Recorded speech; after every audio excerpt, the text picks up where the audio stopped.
বৈধ লাইসেন্স নিয়েই অবৈধ পার্কিং, সেটাও আবার ধর্মতলার মতো জায়গায়।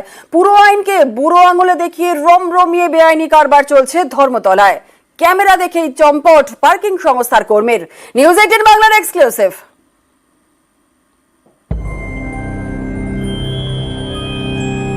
ধর্মতলা কলকাতার এই প্রাণ কেন্দ্রেও পার্কিং এর বেআইনি কারবার। পুরসভার নিয়ম অনুযায়ী পার্কিং ফি নিয়ে মেশিন থেকে বিল দিতে হবে। এগুলো সব আমরা জন্য অ্যাড করে দিচ্ছি, কিন্তু সব হয়নি, কারণ সব জায়গায় নেটওয়ার্ক পাওয়া যায়নি। ভুয়ো কোম্পানি নামে আমরা, আপনি বললেন, আমি ইমিডিয়েটলি চেক করব। নিয়ম তো আছেই, কিন্তু তার মানা হচ্ছে কোথায়? কার্জন পার্কের কাছে এই জায়গার ছবিটা দেখুন। মেশিন থেকে বিল তো দূরাস্ত, এখানে কোনো বিলই দেওয়া হচ্ছে না।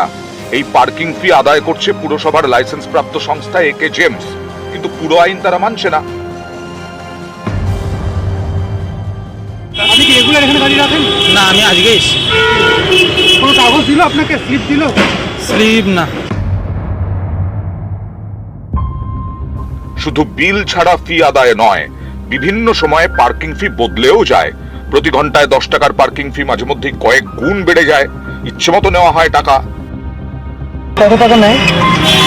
না, আমি 20 টাকা করে দিই, 10 মিনিট থাকি কি আধ ঘন্টা থাকি না। স্লিপ ফিলিপ কিছু দেওয়া হয়। কার্জন পার্কের কাছের এই এলাকায় গাড়ি দাঁড় করাতেই পার্কিং সংস্থার কর্মী বলে দিচ্ছেন যে কোনো বিল দেওয়া হবে না। এখন বললে কি করা হবে? কম্পিউটার বিল দেয়। নিউজ 18 বাংলার ক্যামেরা দেখেই চম্পট দেন পার্কিং সংস্থার কর্মী। পার্কিং ফি নেওয়ার জন্য একে জেমস নামের বেসরকারি সংস্থাকে লাইসেন্স দিয়েছে কলকাতা পুরসভা। সেই সংস্থায় বেআইনি ভাবে কারবার চালাচ্ছে। কখনো বেশি টাকা নেওয়া হচ্ছে, কখনো আবার বিলই দেওয়া হচ্ছে না। মেশিন স্যার আগে যে কাজ করছিল, ওকে যা কাজে মেশিন ওকে ফেরত দিয়ে যায়নি। আমি এই নতুন তো এখানে আসছি। ক্যাশে টাকা নিচ্ছেন? হ্যাঁ, ক্যাশে। কত করে নিচ্ছেন? 10 টাকা। 10 টাকা? 10 টাকা? 10 টাকাই নিচ্ছি। 30 টাকা চাই। কাকে? কেউ হয়তো ভালোবেসেতে গেল টিফিন, কেউ হয়তো গেল 10 টাকা 20 টাকা ধরিতে গেল। সংস্থার মালিক চেষ্টা করেছেন পিঠ বাঁচানোর, দায় চাপিয়েছেন কর্মীদের ঘাড়ে। কোনো গাড়িতে 30 টাকা নেওয়া হচ্ছে, কোনো গাড়িতে 50 টাকা নেওয়া হচ্ছে। আমার নিজের গাড়ি পার্কিং করেছিলাম, আমার গাড়ি 30 টাকা চেয়েছে।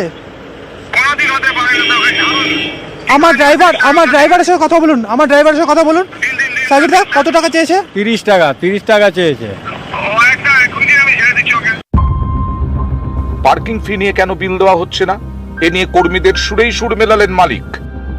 এখানে কি আপনি বরাত পেয়েছেন? আপনার কোম্পানি বরাত পেয়েছে? এখানে যে আপনার পার্কিং এর লোক রেখেছেন মাইতি বাবুকে, ওনার কাছে মেশিন নেই, ওনার কাছে কোনো বিল নেই। আমি একটা জিনিস আপনাকে বুঝিয়ে দিই, আমার ওইখানে একটা ছেলে সুমিত বলে কাজ করতো, তার কাছে মেশিন দেওয়া হয়েছে, ও এখন 15 দিন ধরে আসছে না। পার্কিং সংস্থার মালিকের দাবি তার এক কর্মী বিল কাটার মেশিন নিয়ে গ্রামে চলে গেছেন, তার কোনো খোঁজ নেই, তাই পার্কিং এর বিলও দেওয়া যাচ্ছে না। নিউজ 18 বাংলা কিন্তু এই কর্মীকে গ্রামে নয়, ধর্মতলার কাছেই খুঁজে পেয়েছে। তিনি এখন অন্য সংস্থার হয়ে গণেশচন্দ্র অ্যাভিনিউ পার্কিং সামলাচ্ছেন। একে জেমস বলে কোনো কোম্পানিতে কাজ করতেন? হ্যাঁ, কিছুদিন করেছিলাম। কতদিন? 23 অক্টোবর। হয় আর ছেড়েছি হলো মার্চে। মার্চ থেকে মেশিনটা আপনার কাছে? হ্যাঁ। মাসে কাজ ছেড়ে দিলেন, মেশিন আপনার কাছে রয়ে গেল। আপনার কখনো মেশিন চেয়েছিল? না। তাহলে ওখানে আমি মেশিন ছাড়া টাকা তোলা হচ্ছে। হ্যাঁ। ক্যামেরায় কাঞ্চন ভৌমিকের সঙ্গে অমিত সরকার, নিউজ 18 বাংলা।